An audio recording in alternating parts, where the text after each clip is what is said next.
अहंकार की मुट्ठी बांधी है या समर्पण की अंजलि बनाई है तुमने?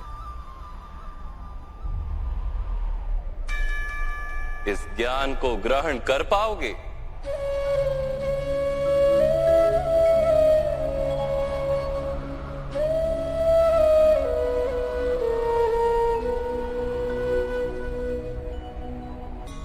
चौबीस वस्तुओं से बने मनुष्य नामक यंत्र में वास करता है पुरुष, अर्थात परमात्मा का अंश। उसे आत्मा कहा गया है। जब प्रकृति और पुरुष का मेल होता है, अर्थात जब परमात्मा का अंश आत्मा बनकर देह में वास करता है, तब मनुष्य जीवित होता है। मनुष्य जैसे रथ का उपयोग करता है, वैसे ही आत्मा शरीर नाम के इस यंत्र का उपयोग करती है। शरीर के माध्यम से शरीर के सुख दुख का उपभोग करती है, किंतु आत्मा शरीर नहीं पार्थ।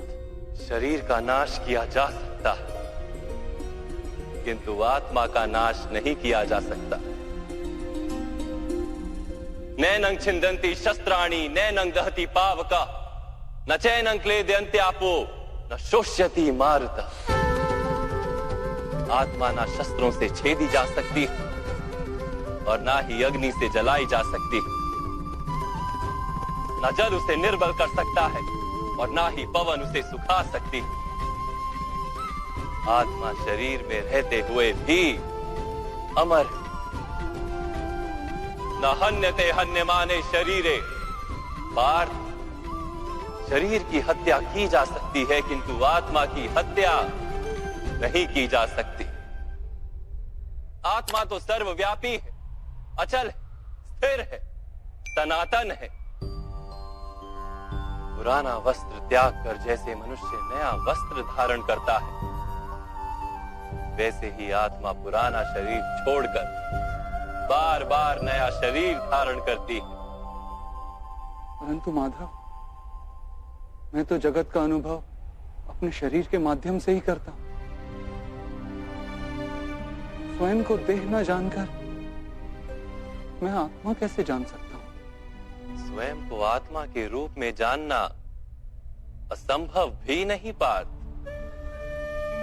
अंध भी जीते हैं, गूंगे भी जीते हैं, जिनके पास हाथ पैर नहीं होते वो भी जीते हैं।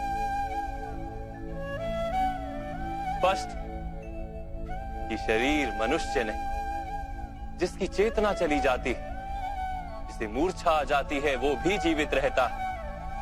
इसलिए स्पष्ट है कि मनुष्य का चेतन तत्व वो भी शरीर नहीं।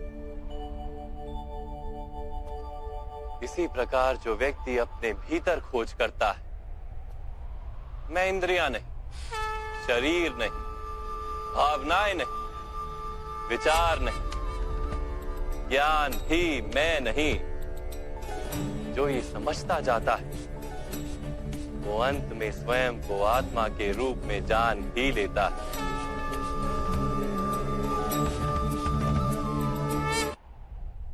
प्रकृति के 24 पदार्थों से घिरी आत्मा को विस्मरण हो जाता है कि वो परमात्मा का अंश है।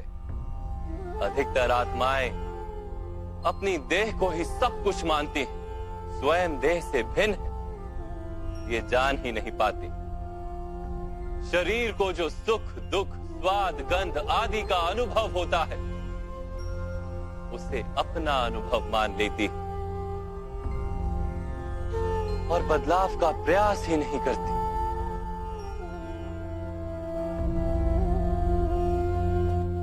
जो आत्माएं बदलाव का प्रयत्न नहीं करती, निरंतर अधर्म करती रहती हैं, उन्हें जागृत करने के लिए दंड देना अनिवार्य है।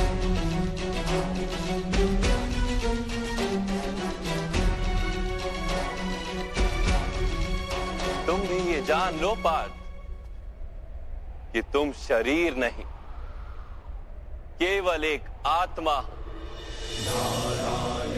इस रणभूमि में दिखाई देने वाला प्रत्येक योद्धा वो नहीं जो तुम उन्हें मानते हो। कुछ समय के लिए इन सब ने शरीर में वास किया, इनके शरीर मरेंगे किंतु ये सब अमर, वो पुनः नया शरीर धारण करेंगे। जब तक स्वयं को शुद्धात्मा के रूप में जान नहीं लेंगे, जब तक अधर्म का त्याग करके धर्म में दृढ़ नहीं होंगे, तब तक ये जन्म लेते और मरते रहेंगे। जो जन्मा है वो अवश्य मरेगा, और जो मरता है वो अवश्य फिर से जन्म लेगा। इस महाज्ञान को सांख्य योग कहते हैं।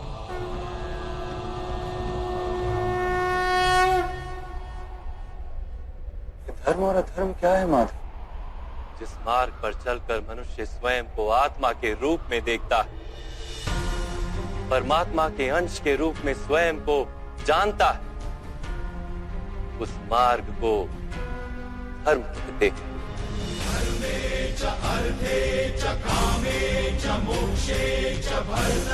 जब मनुष्य स्वयं को परमात्मा के अंश के रूप में जान लेता है, तब उसे ये अनुभूति होती है कि ये सृष्टि ही परमात्मा है और ये परमात्मा ही सृष्टि है। सृष्टि और परमात्मा में कोई भेद नहीं।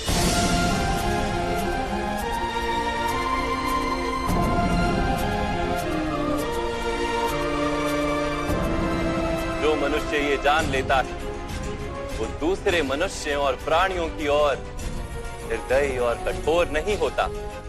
वो ये जानता है कि जीव कटने से पीड़ा केवल जीव को नहीं होती, उसकी अनुभूति समग्र शरीर को होती है। वैसे एक मनुष्य को पीड़ा होती है तो समग्र संसार उस पीड़ा का अनुभव करता है। जब तक संसार में एक मनुष्य भी पीड़ित है, तब तक वास्तव में किसी का भी सुख संपूर्ण नहीं। कि जानने पर मनुष्य का मन करुणा से भर जाए, उसे धर्म कहते हैं। अहंकार की मुट्ठी बांधी है या समर्पण